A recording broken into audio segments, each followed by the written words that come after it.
So as you see, it's Ukraine and Switzerland. Boat numbers 1 and 2, but it looks like they're in the centre of the course in lanes 3 and 4. Let's give them the best scull right down the centre of the course.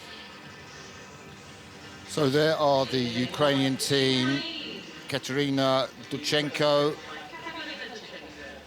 from the quad last year, Anastasia Kozenkova, she was in the double last year because she was injured in the 3-seat with the blue sunglasses. She's back in the quad now. Natalia Dovgodko in the 2-seat, the veteran of that Ukrainian quad that won in 2012, 32 years of age, and Darina Verkogliad in the bow seat. So there's the Swiss. We've seen them, of course, in the women's doubles. Sophia Meakin in the stroke seat, Lisa Lotscher, Fabian Schweitzer and Salome Ulrich in the bows. And goodness me, Greg, what's their tactics going to be for this race?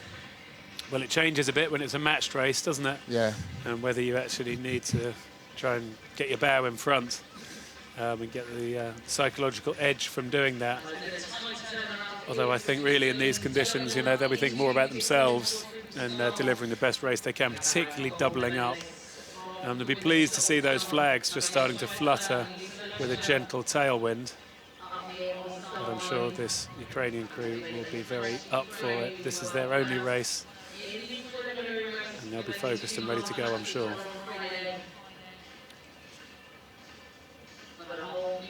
So it's great to see the athletes filling in these little fact sheets. Sophia Meakin, the stroke of the Swiss quad, apparently she put in very kindly that she always has the biggest suitcases. So she's got the most kit. So if anyone needs extra kit, everyone goes to Sophia Meakin, the stroke of the Swiss quad, the former lightweight athlete. I guess they're used to carrying more kit, aren't they? Because they need to sweat down. But no sweating down now. She's sculling it heavyweight. So there is Katerina Duchenko leading the Ukrainian quad off, and they do look to have from that shot a metre lead over the Swiss to their left.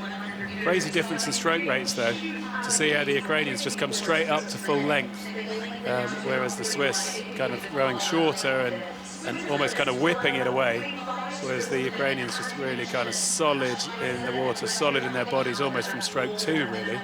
Yeah, well, at some point, the Swiss legs are going to start screaming, aren't they? And that stroke rate that they're holding of 42, you know, is not going to be viable. But at the moment, it's taken them into a very competitive situation as they go through 250 against the Ukrainian women. You can't help thinking it might be a gearing difference as well. That for those people who haven't watched rowing that much, you can move the button on the oar to change how much inward leverage you have compared to the outward leverage. So you imagine the Ukrainians are on a kind of tougher gearing so that the boat goes further per stroke, but it's harder to pull the handle, a bit like cycling a bicycle in a tougher gear. And at the moment, you know, that Ukrainian, look at how well those bodies are moving. They're really solid with that solid connection they've got from that tough gearing. And like we saw with the Swiss lightweight men's double, very flat on the draw. You know, they're kind of quite low at the front end. I remember when that Ukrainian women's quad, I watched them win in 2012, and they likewise had a very similar low draw. You can see the tape on the bow woman, Darina Verkogliad there. Physio's put tape on her, just maybe help a knee problem or something like that she sustained in training. Yeah, you wonder whether she steers. Because then your knee can get put in a funny position if you're steering, because one of the athletes uses their foot. But you thought if you had a knee issue, you would definitely be giving the rudder away to someone else. So this Ukrainian crew, they've been training in Banyoles, and then for about 3 months, then they came to the Yaran Lake, helped by the Sinkovich brothers. Concept 2 have helped them with their blades as well. They were back in Ukraine over the winter, and we were talking with their coach Elena Chiprina last night, and 2 of these women, Greg, unfortunately they haven't seen their parents for over a year. They live in Russian-occupied Ukraine, and they're not able to go home, and they're obviously very concerned for their parents, and yeah, when they think about it, you know, the eyes well up and get a few absolutely. tears. I mean, it's quite insightful to hear their stories, their lived experience of that war that's going on in Ukraine and the pressure that's on their parents. And like you say, that they're not able to go to their homes to go and visit and see what's going on there. They have to stay out here, and they're out here and competing. Yeah, and it's not a surprise to see that gap. The only, I guess, surprise we'll see if the Swiss race this out to the end. I suppose pride will dictate that they will do, but, you know, these Swiss women, there's Sophia Meakin, and nicknaming the team #1 Beauty Queen and #2 Giraffe, says Sophia Meakin. Thank you, Sophia, for all these lovely bits of information. When you haven't done a second race, I'm sure you'll be further up in the field and we can talk more about your rowing technique. She's done ever so well, though, as a lightweight athlete to come into the Swiss team. And I think Celia Dupre, who's at Stanford, she'll come back. She was in the quad last year, and she'll come back into the equation in June.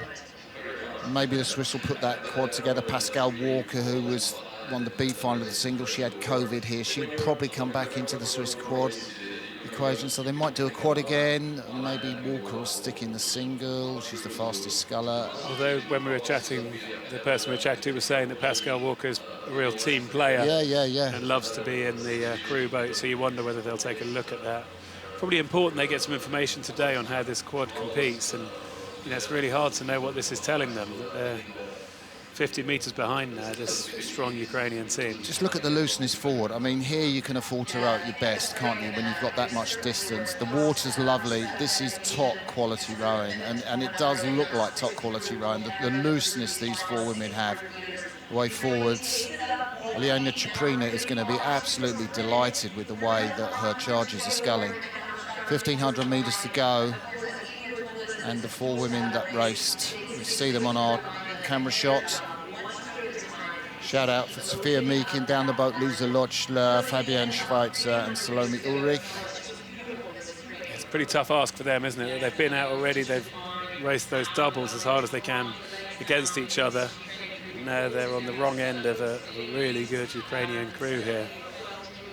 And the Swiss crew, both crews actually at 36 strokes a minute. You can see it there on the screen. They don't look 36, the Ukrainians, do they? No. They're just that's a mark of a great crew, isn't it? Just poised forwards. And to come away nice. You know how hard they're working, but it does look relaxed forwards, doesn't it? Great reverse shot of the grandstand. The Swiss cowbells doing what they can. And I suppose that Swiss crew are showing the opposite of looking relaxed forward, that, you know, what they've put themselves through today, and obviously the positions on the field kind of change it. But yeah, the relaxation that the boat just comes to the Ukrainians.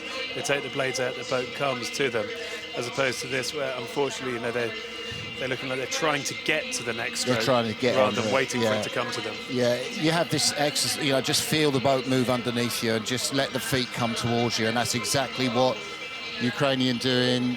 Katerina Duchenko in the stroke seat, beautifully leading her crew down to the line. Duchenko, Kozenkova, Dovgorko and Verkhovyad cross the line. Exhibition of great quad sculling there from the Ukrainians. See what it's taken out of them. Even though they look so relaxed, the Swiss charging for the line. And Lisa Locher, no doubt that she's absolutely destroyed, laid back in the boat. Yeah, respect for the Swiss, really. They came across the line at 41 strokes a minute, so they still did everything they possibly could to try and make that as good a race as they could. And as you say, look at Lisa Locher there. She's just sucking in oxygen. Yeah. She's got to sit up. They encourage her to sit up, Yeah, I think I've seen Swiss quads scull better than that.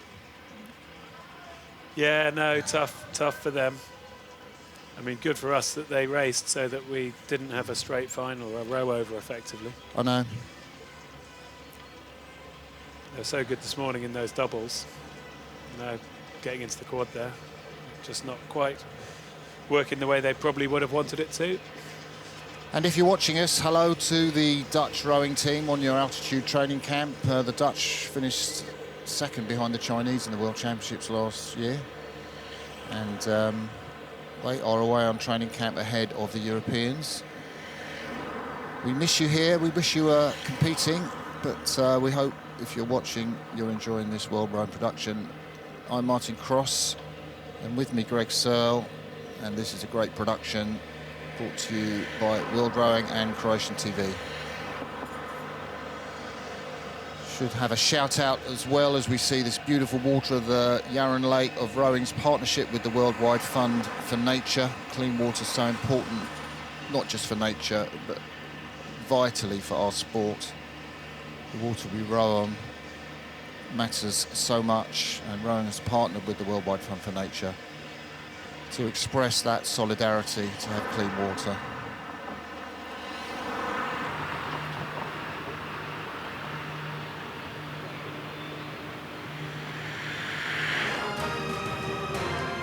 Winners of the gold medal. Missed out at the World Championships on a medal last year to the British. They're back with a vengeance this year. Ukraine represented by... And up in the bows, Darina Verkogliad, the 31-year-old, coached by Elena Ciprina. Natalia Dovgodko. And then the veteran Dovgodko, the 32-year-old, in that Ukrainian quad back in 2012. Fantastic crew that won the Olympics. Anastasia Kozenkova, 37 years of age. And Katerina Duchenko, the youngster in the boat, just 26. It's a really nice rhythm. Yeah, she has. They'll be pleased with their performance here, and I'm sure they'll be very excited to see what they can do when they get more crews alongside them at their top end.